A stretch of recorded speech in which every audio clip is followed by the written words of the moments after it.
नमस्कार दोस्तों, मैं राजेश कपूर आपका टेक टॉक्स के एक नए एपिसोड में बहुत बहुत स्वागत करता हूं। टेक टॉक्स के अंदर हम लोग बहुत ही इंटरेस्टिंग वे के अंदर टेक्नोलॉजी के कुछ गैप्स को समझने की कोशिश करते हैं। कुछ एक्सपर्ट्स को यहाँ बुलाते हैं, उनसे हम लोग बातचीत करके ये समझने की कोशिश करते हैं कि इस पर्टिकुलर फील्ड में जिनमें वो हैं, टेक्नोलॉजी का क्या रोल है, उस रोल को वो किस तरीके से निभा रहे हैं और इंडस्ट्री को इन जनरल उस रोल को किस तरीके से निभाना ज़रूरी बन जाता है। हम लोग कुछ टेक्नोलॉजी के अंदर पॉलिसीज़ की बातें भी करते हैं कि जिसके अंदर हम लोग ये बता सकें, आपको एज अ व्यूअर हम लोग ये बता सकें कि टेक्नोलॉजी की इम्प्लीमेंटेशन ही काफ़ी नहीं होती, बल्कि उसका एक इस तरीके से इम्प्लीमेंट होना कि वो सेफली आप लोगों को एक सहूलियत दे सके, प्लस आपका डेटा सेफ रख सके तरीके से टेक्नोलॉजी का इम्प्लीमेंटेशन होना ज़रूरी हो जाता है। और वो कैसे किया जाए, कैसे किया जाए, जब हम बात करते हैं तो हमारे सामने रोल्स आ जाते हैं एक्सपर्ट्स के। तो आज हमारे इस शो के अंदर मौजूद हैं दो एक्सपर्ट्स। डॉक्टर नवीन धाम को तो आप जानते ही हैं, वो हमेशा से हमारे को इस पूरी सीरीज़ के अंदर गाइड करते आए हैं। उनकी टीम लगातार हमारे को ब्रीफ करती है कि टेक्नोलॉजी के गैप्स किस तरीके से हम लोग भर सकते हैं और वो गैप्स आइडेंटिफाई कैसे किए जाते हैं। तो आइए पहले स्वागत कर लें डॉक्टर नवीन धाम का। डॉक्टर साहब, बहुत बहुत स्वागत है आपका। नमस्कार। डॉक्टर नवीन धाम फाउंडर हैं जीआईएसपीएल के, और जीआईएसपीएल का रोल है दोस्तों टेक्नोलॉजी को कंप्लाइंट बनाना, मीनिंग आपकी टेक्नोलॉजी को सेफ बनाना। आपकी ऑर्गेनाइजेशन के अंदर यदि आईटी का स्ट्रक्चर कहीं पे कहीं कुछ गैप्स लेकर आ गया है, या फिर कुछ ऐसे लोग बैठे हैं अंदर जो कि टेक्नोलॉजी को इतनी बेहतरीन तरीके से नहीं समझ पाते हैं, तो उनके अंदर अवेयरनेस को जगाना ये जीआईएसपीएल की टीम का काम है। और साथ ही में वो इंश्योर करते हैं अपनी एक सर्टेन की स्टैंप लगाकर कि आपकी टेक्नोलॉजी जो है वो आपके लिए भी सेफ़ है और दूसरों के लिए भी सेफ़ है। इसीलिए शायद जब बैंक ऑडिट्स का नाम लिया जाता है तो जीआईएसपीएल का नाम सबसे ऊपर लिया जाता है। इसी तरह से हमारे दूसरे एक्सपर्ट की ओर भी हम रुख कर लेते हैं। आज हमारे साथ एनबीएफसी से, मतलब इस कैटेगरी से हमारे सामने एक एक्सपर्ट हैं जो कि एक सीआईओ हैं। तो आइए सबसे पहले उनका स्वागत कर लें। बहुत बहुत स्वागत है विनोद जी आपका। नमस्कार राजेश जी एंड नवीन धाम जी। विनोद रॉय जी सीआईओ हैं, सीटीओ हैं वंडर होम फाइनेंस लिमिटेड में, और एक बहुत ही बेहतरीन रोल अदा कर रहे हैं उस कंपनी की टेक्नोलॉजी को बिल्कुल सेफ तरीके से चलाने का। तो आइए जान लेते हैं कि उनका रोल आखिर है क्या। विनोद जी, आप एक सीआईओ हैं वंडर होम फाइनेंस लिमिटेड, जो कि एक एनबीएफसी है। एनबीएफसी के अंदर आकर टेक्नोलॉजी का रोल कैसे क्या बन जाता है और कितना पेचीदा हो जाता है? So Rajesh ji, the technology role is very very important. जो हमारी इंडस्ट्री है, जो लोग यूजर हैं, जो इसके यूज करते हैं, तो वेरी द टेक्नोलॉजी फ्रेंडली नहीं होते हैं, but the technology is required. मतलब अभी जरूरत है हमारी technology, because the vast level in capturing the customer sentiment and the rural area also, because the tier one city तो सारे बैंक से अवेलेबल हैं, but NBFC working in the rural area जहां पर किसी का अप्रोच नहीं होता है। तो हम लोगों ने एक टेक्नोलॉजी ऐसा इमर्जिंग टेक्नोलॉजी डेवलप किया है जो ऑन बोर्डिंग से लेकर के आपके जितने भी अंडर राइटिंग है, टेक्निकल है, आपका लीगल है, डिसबर्समेंट है और कलेक्शन है, तो ये सारे के लिए हमने एक ऐप, वेब के साथ साथ हमने ऐप भी डेवलप किया जो यूजर फ्रेंडली है और लोगों को यूज करने में, बिकॉज यू नो दैट कि आपको RORMs जो हमारे ब्रांचेज में हैं वो is not is the tech savvy, but yes the mobile friendly. आज के डेट में सारे मोबाइल फ्रेंडली हैं, तो हमने ऐसा ही एक डिजाइन किया है जिसमें कि सारे हमारे यूजर जो हमारे एम्प्लॉई हैं वो उसको फ्रेंडली यूज कर सके, मैक्सिमम डेटा कैप्चर कर सके और कस्टमर को प्री सैंक्शन जो बोलते हैं, हमारे को कस्टमर के इंफॉर्मेशन लेने के बाद उनको इमीडिएटली प्री सैंक्शन एक एश्योरेंस दे सके कि हाँ ये आपका लोन हो सकता है। रेस्ट ऑफ द थिंग्स हम बैकएंड में चेक होता है, बट कस्टमर को हम एश्योरेंस दे देते हैं कि एक प्री अप्रूव कि हाँ आपका लोन हो सकता है। Okay, this is the one thing. Second things, the underwriting process is very very important, because the all the fraud analysis, customer का डिटेल्स जो लोन का है कि उनका कहीं लोन चल रहा है नहीं चल रहा है, वो सारे चीज को हमने एक बीआरई सिस्टम, बिजनेस रूल इंजन बनाया है, जिसके मिक्सअप ऑफ द पॉलिसी, जो हमारे रेगुलेटर है उनकी पॉलिसी है, हमारे जो कुछ सर्टेन पॉलिसी हमारे कंपनी का है, कुछ हमने ब्यूरो से डेटा इंटरेक्ट करते हैं, और उस पर हम डिसाइड करते हैं गो नो गो की फैसिलिटी। जो हमारे गो अगर सिस्टम दे देता है, दैट मीन्स कि हम उसको सैंक्शन इमीडिएट कर देते हैं। नो गो में we can the part of the deviation point, उसको हम चेक करते हैं मेरी क्रेडिट टीम, और उसको डिविएशन लगा करके उसको लोन को हम प्रोसेस करते हैं। This is the second part. Third is the technical and property. You know the technical and legal. Legal is the all the property papers, and technical is the all the property visits, and the property is the part of the government authority and not and local patta kind of things. Then in the come in the picture in the disbursement.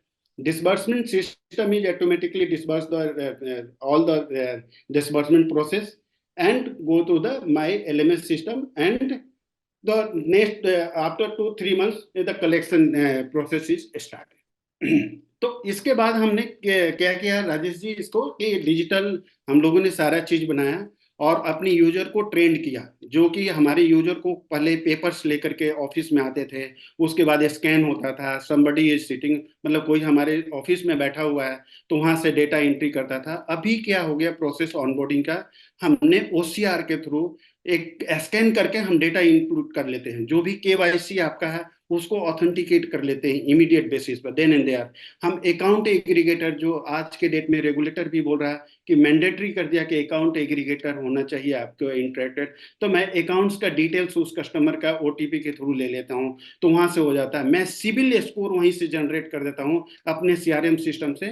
तो complete things, मतलब ये हम सारे चीज customer को उसी period में कर के दे देते हैं, सो डैट कि हमारे को इमीडिएट कस्टमर को ये लग जाता है कि मेरा लोन हो सकता है या नहीं हो सकता है। अगर लोन हो सकता है तो मेरे को कब तक मेरे को अप्रूवल, जैसे ही मेरे गो नो गो के पॉलिसी के अंदर में आता है, I can tell you the, मतलब मैं उसको बताता हूं कि आपका लोन 2 दिन 4 दिन 5 दिन में हो जाएगा as per the industry practices. Okay, right right. So Dham साहब, जैसे अभी हमने समझा एनबीएफसी का एक बहुत ही रोल है डेटा कलेक्शन का और फिर उस डेटा की प्रोसेसिंग का, और ये सभी एक पर्सनल इंफॉर्मेशन के दायरे में आता है, तो कितना ज़रूरी हो जाता है और क्या अलग कंप्लायंसेस इसके लिए चाहिए होते हैं इसको सेफली रन कर सकें इसके लिए? देखिए, एनबीएफसी के ऊपर एक डायरेक्ट रूल है जो कि आरबीआई ने अपनी कंप्लायंसेस जारी किए हैं, जो कि इनको कंप्लाई करने पड़ते हैं। तो आरबीआई ने अपने गाइडलाइंस पूरी दी हैं जिसके ऊपर पूरी एनबीएफसी को चलना होता है, और उसके अंदर काफ़ी सारे साइबर सिक्योरिटी कंट्रोल्स हैं जिसको उनको एडहेयर करना पड़ता है। बिना उसके वो एनबीएफसी को सर्टिफिकेट भी नहीं मिलता लोन देने का या कुछ ट्रांजैक्ट करने का। तो आरबीआई पहले ही ये सब कर लेती है। जब आप एनबीएफसी को रजिस्टर करने जा रहे हैं आरबीआई के साथ, तो आरबीआई आपके एप्लीकेशन, जो आप एप्लीकेशन यूज़ करने जा रहे हैं, जो आपका एनवायरनमेंट है, उन सब के साइबर सिक्योरिटी कंट्रोल्स की बहुत लंबी लिस्ट होती है उनके पास, जिसके अकॉर्डिंग उसको वो कंप्लाइंट कर देते हैं और कंप्लाइंट करवाते हैं आपसे, जिसमें कि हमारी ज़रूरत पड़ती है, हमारे जैसे कंसल्टेंट्स की। तो हम जाते हैं, हम पूरा उनका लाइन बाय लाइन जो उनके कंप्लायंस में, साइबर सिक्योरिटी कंप्लायंस में लिखा है, वो हम वहाँ पर इम्प्लीमेंट करवाते हैं। इम्प्लीमेंट करने के बाद उसको टेस्ट करते हैं। टेस्ट करने के बाद हम ग्रीन सिग्नल देते हैं कि you are totally compliant as per the requirement. और उसमें एक टेक्निकल कंट्रोल्स होते हैं और दूसरे आपके पॉलिसी कंट्रोल्स होते हैं। उसमें पॉलिसीज़ भी बनाई जाती हैं, पॉलिसीज़, प्रोसीजर्स, रिपोर्ट, वो सब बनाई जाती हैं। और दूसरा एप्लीकेशंस जो आपकी हैं, जैसे विनोद जी ने बताया कि मोबाइल एप्लीकेशंस उन्होंने बनाई हैं, तो मोबाइल एप्लीकेशन को पूरा टेस्ट किया जाता है, उसको हैक किया जाता है, हैक करके देखा जाता है कि कहाँ कहाँ से इनके वीक पॉइंट्स हैं, उनको क्लोज किया जाता है, ताकि जो डेटा उसमें रिसाइड कर रहा है, जैसे कि आपने अभी क्वेश्चन किया कि डेटा वहाँ रिसाइड करता है क्लाइंट का, तो वो हम उसको सिक्योर करते हैं इन एप्लीकेशंस को हार्डन करके। तो वो हार्डन ऐसे ही होती हैं कि हम उसको पहले एथिकली हैक करते हैं, हैक करके हम उसमें लूप होल्स निकालते हैं, फिर उसको क्लोज़ करते हैं। तो क्लोज़ करने के बाद हम दोबारा चेक करते हैं कि वो क्लोज़र ठीक हुआ है नहीं हुआ। जब वो क्लोज़र ठीक हो गया तो फिर हम ग्रीन सिग्नल देते हैं कि हाँ, now you are okay to go ahead with these applications. और पॉलिसीज़ प्रोसीजर्स को भी प्रॉपर इम्प्लीमेंट किया जाता है। उनके रिपोर्ट्स बनती हैं जो कि उनको वीकली, मंथली, ईयरली, क्वार्टरली ऐसे उनको भरनी होती हैं वो रिपोर्ट्स। तो वो पूरी कंपनी को उस पॉलिसीज़ के अकॉर्डिंग चलाया जाता है फिर। और क्वार्टरली ऑडिट्स भी होते हैं ताकि कहीं कोई भी लूप होल रह ना जाए ऑर्गेनाइजेशन में। सो जैसे अब ये डेटाज हैं, ये पर्सनल कंपनी के तो नहीं कह सकते हम इसको, एक पब्लिक इन्फॉर्मेशन आप स्टोर करते हैं इसके अंदर। तो एक पब्लिक इन्फॉर्मेशन का पब्लिक डोमेन के अंदर आ जाना, इसके ऊपर क्या पेनल्टीज सरकार ने लगाई हैं, और इस वजह से इसको कितना ज़रूरी हो जाता है कंप्लायंस को मीट करना? देखिए, वो तो डीपीडीपी एक्ट के अंडर आएगा ही, क्योंकि अगर आप पर्सनल इन्फॉर्मेशन किसी की सेव कर रहे हैं और उसको अगर आप कहीं शेयर करना जा रहे हैं तो वो उसके लिए कंसेंट लेना बहुत ज़रूरी है। क्योंकि कंसेंट नहीं लेंगे तो वो एज़ पर डीपीडीपी एक्ट जो उन्होंने उसकी पेनल्टीज लगाई हैं वो देनी पड़ेंगी ऑर्गेनाइजेशन को। जी। तो जो अभी इसके रूल्स, डीपीडीपी एक्ट के रूल्स अभी आ जाएंगे कुछ 1-2 महीने के अंदर। ओके। उसके बाद वो स्ट्रिक्ट हो जाएगा बहुत। राइट। सो जैसे अभी विनोद जी हमने समझा डॉक्टर धाम से भी कि डेटा को प्रोटेक्ट करना कितना एसेंशियल है, बट डेटा लीकेजेस के जो पॉइंट्स हैं उसको प्लग इन एक आपके जैसा एक दूरदर्शी व्यक्ति कर सकता है, क्योंकि आप वहाँ पे टेक्नोलॉजी को हेड कर रहे हो और आप देख पा रहे हो कि किस तरह का एम्प्लॉई स्ट्रक्चर वहाँ पर है, तो उसको हम लोग किस तरीके से उनके हिसाब से हम प्लग इन कर सकते हैं। तो क्या स्पेशल फॉर्मुलेशंस आपने करी अपनी कंपनी को प्रोटेक्ट करने के लिए additionally? Thank you Rajesh ji, this is a very important question. तो अभी हमारे को as a CIO and CTO as the organization हम लोग मेजोरिटी देखते हैं कि सिस्टम, बिकॉज अभी जो सिस्टम चल रही थी लेगेसी सिस्टम में बहुत सारे वल्नरेबिलिटी थी। एज पर नवीन जी जो अपना बताएं, जो वीएपीटी करते हैं उसमें बहुत सारे तो हमने उस सिस्टम को अपग्रेड करना होता है।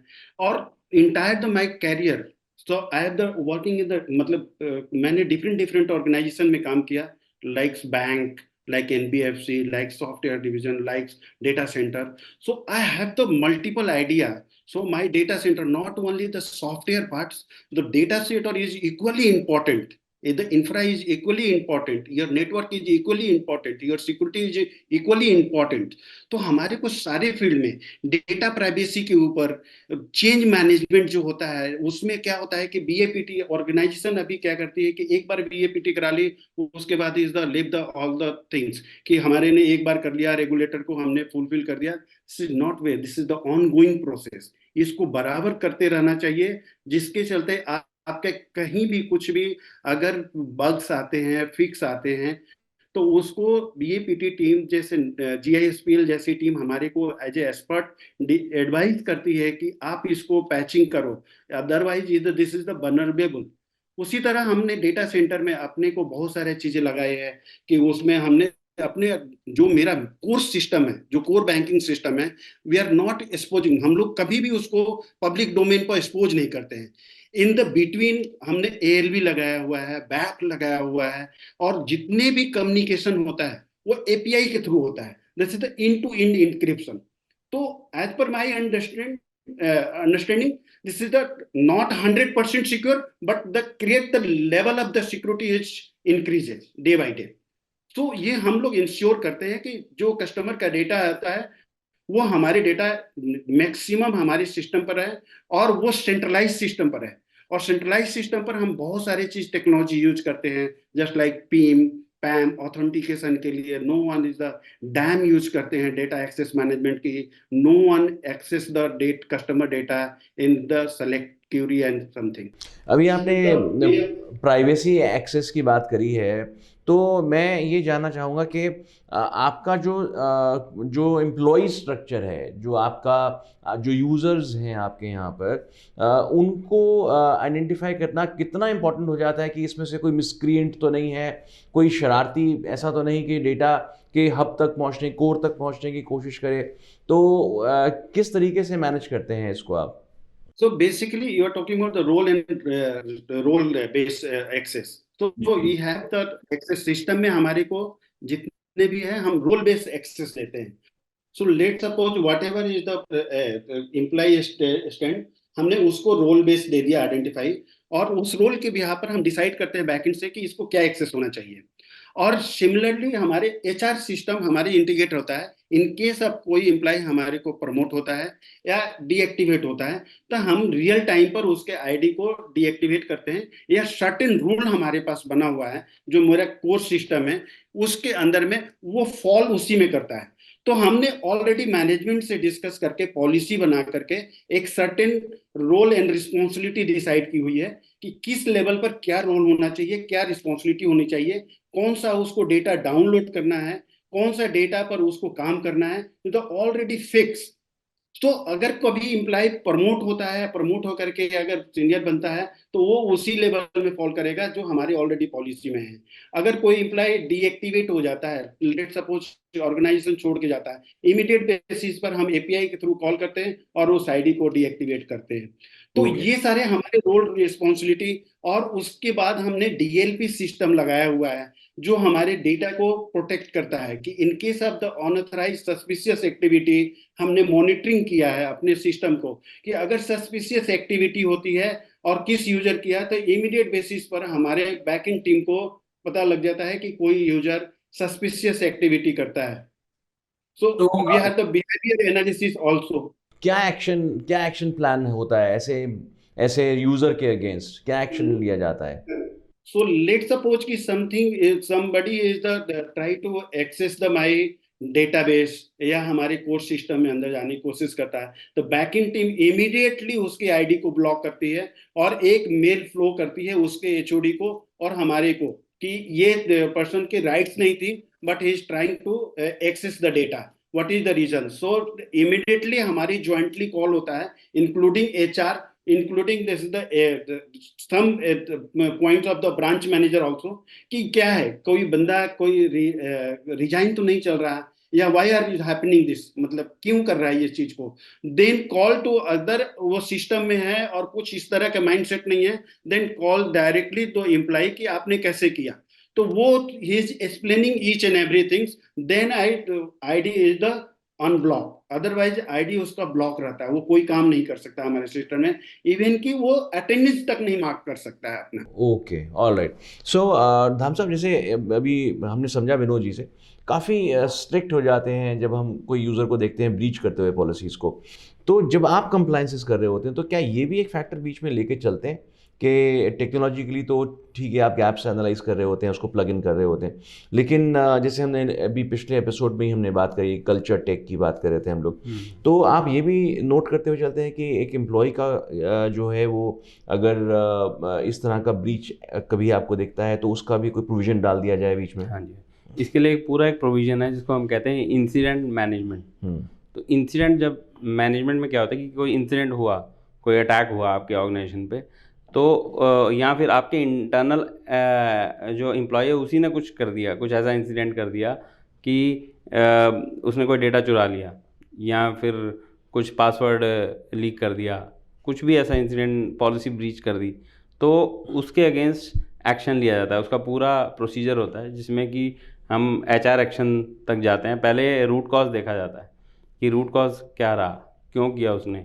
पूरी इंटेरोगेशन होती है। फिर उसके बाद जब पूरी इन्वेस्टिगेशन हो जाती है, जब हमें पता लग गया कि इसने ही किया है, तो फिर उसके अगेंस्ट एक्शन लिए जाते हैं जो कि पहले ही डिफाइंड होते हैं पॉलिसी में। कि अगर वो P1 ग्रेड का है, P1 मीन्स सबसे हाईएस्ट, उसने वायलेशन की है, तो उसके अगेंस्ट क्या एक्शन है, P2 किया है तो क्या एक्शन है, P3 किया है क्या एक्शन है, P4 है तो क्या एक्शन है। उसमें P1 में तो टर्मिनेशन और काफ़ी स्ट्रिक्ट वो होते हैं प्रावधान, जिसमें कि उसको टर्मिनेट तक कर दिया जाता है अगर वो उसने कोई डेटा चुराया है या कुछ ऐसा वायलेशन किया है जो कि बहुत हाई प्रायोरिटी की है, सेंसिटिव डेटा के साथ उसने कुछ खिलवाड़ किया है, तो उस केस में वैसा भी होता है। और जो P4 या P5 जो बिल्कुल लोवेस्ट होती हैं, उसमें वार्निंग देकर भी छोड़ दिया जाता है।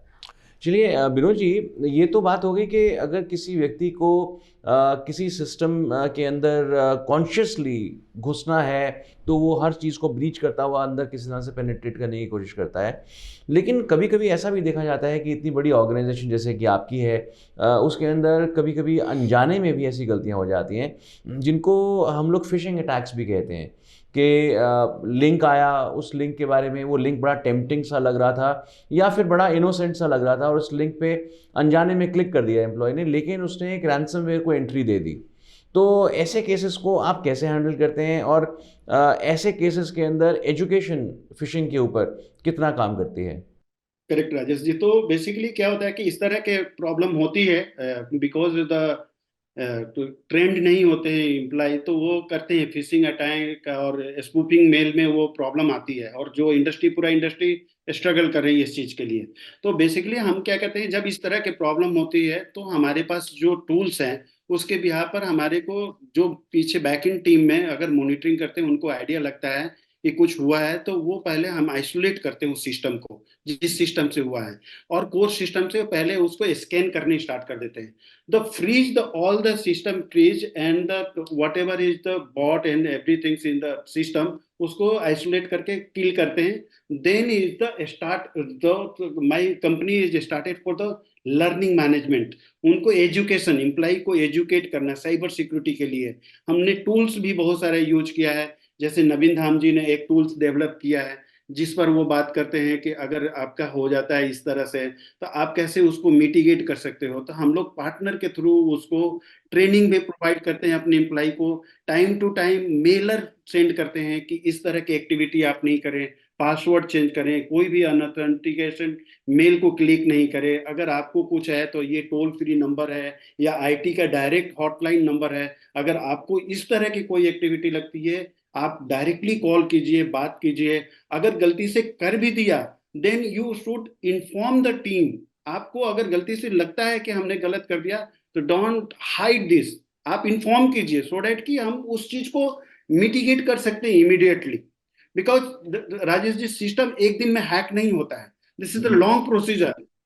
तो ये प्रोसीजर होता है, तो अगर मेरे को इम्प्लॉय आगे से आके बोल रहे थे सर बाई मिस्टेक मेरे से हो गया, तो हम उस प्रोसीजर को किल कर सकते हैं, जो कि हमारे सिस्टम में बैठ करके मेरी एक्टिविटी को कोई इंटरनेट से एक्टिविटी को एक्सपोज करने लगे, उस चीज को हम इमीडिएटली प्रोटेक्ट करते हैं। तो हम एम्प्लॉय को ट्रेनिंग देते हैं प्रॉपर और उनको एजुकेट करते हैं टाइम टू टाइम, और ऑनबोर्डिंग की टाइम पर ही उनका कंप्लीट हम साइबर सिक्योरिटी का जो फिशिंग से रिलेटेड स्पूफिंग से रिलेटेड होता है ट्रेनिंग, वो हम डे 1 पर देते हैं। बहुत खूब। सो जैसे विनोद जी ने बताया कि आपकी कंपनी ने कुछ टूल्स डेवलप किए हैं और जहाँ तक मैंने भी आपसे ब्रीफिंग ली तो फिशिंग के अंदर एक साइकोमेट्रिक टेस्ट आपने इंट्रोड्यूस किया जस्ट अभी रिसेंटली। राइट। ऐसा क्यों किया और इसकी इम्पोर्टेंस क्या है? देखो, नॉर्मल फिशिंग जो टूल हमने अभी तक देखते आ रहे थे उसमें तो नॉर्मली एक मेल आती थी अमेज़ॉन से या फ्लिपकार्ट से, एम्प्लॉय देखता था और उसको फिश हो जाता था, कई बार नहीं भी होता था। तो उसमें एक गैप रह जाता था कि अगर जिसने नहीं देखी मेल, जिसने क्लिक ही नहीं किया, तो फिर वो कहीं ऐसे इतने बिजी एम्प्लॉयज़ होते हैं जो मेल अपनी चेक ही नहीं कर पाते। तो चाहे हो सकता है कि वो थ्रेट जो उनकी नॉलेज है बहुत कम हो थ्रेट के प्रति, जो भी उनके ऊपर अटैक हो रहा है, पर वो क्यों नहीं क्लिक कर पा रहे? क्योंकि उनके पास टाइम नहीं है। अब उस केस में उसकी साइकोमेट्रिक टेस्ट हम पहले ही कर लेते हैं। एक लिंक जाता है हर एम्प्लॉय को जिसको, जो कि मैंडेटरी होता है, वो हर किसी को करना ही करना है। तो वो एचआर या उनके एचओडीज बता देते हैं कि आपको ये टेस्ट देना ही देना है। तो उसके करने से हमें उनकी साइकोलॉजी पता लग जाती है कि उनकी साइकोलॉजी क्या है एक अटैक को लेके। तो इसमें क्या होता है, हम 4 क्वाड्रेंट जो बनाए हैं वो किस क्वाड्रेंट में फॉल कर रहा है हम ये देखते हैं। हो सकता है कि वो सारे क्वाड्रेंट में फॉल कर रहा हो। तो जब हम ट्रेनिंग देते हैं तो ट्रेनिंग में वो किसी भी क्वाड्रेंट में वीक होगा तो वो ट्रेनिंग उसके चारों क्वाड्रेंट फिल कर देगी। ओके। तो इससे ये फ़ायदा होगा कि वो साइकोलॉजी जो है उसकी हम जो उसमें वीकनेस है हम उसको किल कर रहे हैं। अच्छा, उसको आप जान पाएंगे कि वो क्या क्या नहीं समझ पा रहा। हाँ, ऐसा कुछ डिफिकल्ट तो नहीं है कि वो नहीं समझ पा रहा हो, या फिर उसको लग रहा हो तो आप समझा देते होंगे उसमें राइट उसे। राइट। ट्रेनिंग करने के बाद उसको पूरा समझ आ जाता है कि हाँ अब ऐसे रिएक्ट करना है, उसकी साइकोलॉजी चेंज हो जाती है। So we are injecting the cyber security training in their blood now. Wonderful. Vinod ji, जल्दी से, बस समय का तकाजा हो रहा गया, अब मेरे को लगातार इंडिकेशंस मिल रही हैं, तो अभी जल्दी से हम लोग इस बात को समझ लेते हैं कि एनबीएफसी को आपने अपनी कंपनी के अंदर इतनी बेहतरीन तरीके से मैनेज किया हुआ है, तो क्या एक राय देना चाहेंगे आप एक उभरती हुई एनबीएफसी को अपने आईटी स्ट्रक्चर के लिए? So basically Rajesh ji, this is the very good question. देखो, सबसे फर्स्ट ऑफ ऑल की टेक्नोलॉजी डिजिटलाइजेशन करो आप, there is no issue, everybody is doing this, but the cyber security is the important role, playing the important role. आप digitalization के चक्कर में, आप किसी बिजनेस के यूजर के चक्कर में अपने सिस्टम को एक्सपोज नहीं करो। This is the main thing. अभी क्या हो रहा है कि आज के डेट में कि बिजनेस जो होता है, बिजनेस के एम्प्लॉय मल्टीपल कंपनी से आते हैं। अब उनको डिफरेंट डिफरेंट कंपनी का अपना कल्चर होता है, एप्लीकेशन होता है, तो वो यूज टू होते हैं, तो वो बोलते हैं आकर के यहाँ करो। तो हमारी बैकिंग टीम क्या करती है, चेंज रिक्वेस्ट लेकर के उसको चेंज करती है। ड्यूरिंग द चेंज रिक्वेस्ट वो ऐसा चीजें वल्नरेबिलिटी छोड़ देते हैं जो कि आज तक मेरा इंफ्रा स्टेबल था, नॉट हैकर के लिए था, वो कोई पोर्ट ऐसा इनेबल हो जाता है जिसके चलते हमारे सिस्टम एक्सपोज हो जाते हैं। तो फर्स्ट ऑफ ऑल उसको हम करें। दूसरा, डेटा प्राइवेसी के ऊपर बहुत काम करने की जरूरत है, क्योंकि अभी रेगुलेटर, सारे रेगुलेटर ने कस्टमर डेटा के ऊपर बहुत सारे रूल्स पॉलिसी आ गए, जो कि हमारे को एक्सपर्ट के साथ जो भी है, आपके जितने भी पार्टनर्स हैं, या साइबर सिक्योरिटी पार्टनर हो, एप्लीकेशन पार्टनर हो, आपके क्लाउड का इंफ्रास्ट्रक्चर का पार्टनर हो, नेटवर्क के पार्टनर, इधर आइडेंटिफाई द गुड पार्टनर जो इस इंडस्ट्री में काम कर रहे हैं, जिनके पास एक्सपीरियंस है। आप किसी ऐसे लोगों को नहीं दो जहां से, क्योंकि आपका your the reputation in stake. आप सोचो कि आपका रेपुटेशन स्टेक पर है, आप एक मिनट के लिए भी एक चीज को नहीं छोड़ सकते हो, because the people are asking for the zero trust. Zero trust का मीनिंग यही होता है कि सर, बट मैं उसके ऊपर हम जीरो ट्रस्ट में ट्रस्ट नहीं कर सकते हो in the system, because the financial sector, most of the hacker is attacking in the top shot, not bottom. उनको पता है कि लोग, बट टॉप शॉट पर वो अटैक करते हैं, उनके मेल फिशिंग करते हैं, उनको ट्रैक करते हैं, सोशल मीडिया पर ट्रैक करते हैं, जितने प्रोफेशनल साइट वो उस पर ट्रैक करते हैं कि आप कहाँ रहते हो। तो मेरे लिए मेन वनरेबिलिटी है मेरा टॉप मैनेजमेंट, उसको मेरे को सिक्योरिटी देना है, उनका डेटा सेव रखना है, और simultaneously interest of the time हमारे को इंफ्रा को भी इतना ही स्ट्रांग रखना है कि अगर कभी कुछ ऐसा होता है तो मेरा बीसीपी प्लान रेडी होना चाहिए, मेरा डीआर प्लान रेडी होना चाहिए, मेरे को टेबल टॉप करते रहना चाहिए वीकली बेसिस, क्वार्टरली बेसिस पर, सो डैट कि मेरा सिस्टम अगर कोई अटैक भी हो जाता है तो there is no data loss in that scenario. Very nice sir. बहुत ही अच्छी जानकारी आपसे मिली, जिसके लिए आपका बहुत बहुत शुक्रिया है। मैं अपने दोस्तों को बताना चाहूँगा कि विनोद रॉय जो हैं वो एनबीएफसी के अंदर बहुत ही बेहतरीन तरीके से काम कर रहे हैं। एक इतनी अच्छी पकड़ उन्होंने बना ली है। यदि आप उनसे मिलकर कुछ राय लेना चाहते हैं तो ये नंबर्स हम लोग यहाँ फ्लैश कर रहे हैं विनोद जी के।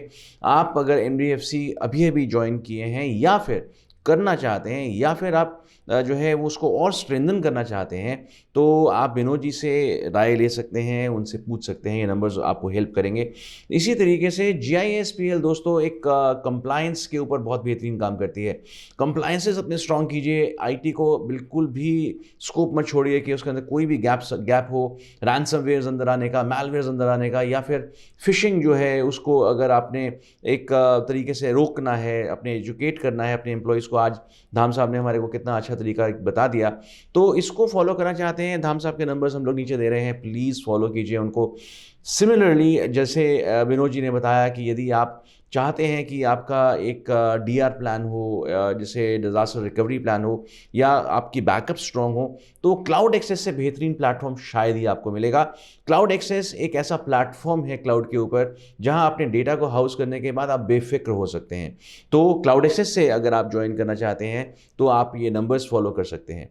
इसी के साथ दोस्तों इजाज़त दीजिए मुझे, मैं अपने शब्दों को यहाँ विराम देना चाहूँगा। अगले एपिसोड में जल्द मिलेंगे एक नए एक्सपर्ट के साथ। तब तक के लिए बहुत ख्याल रखिएगा अपना। धन्यवाद।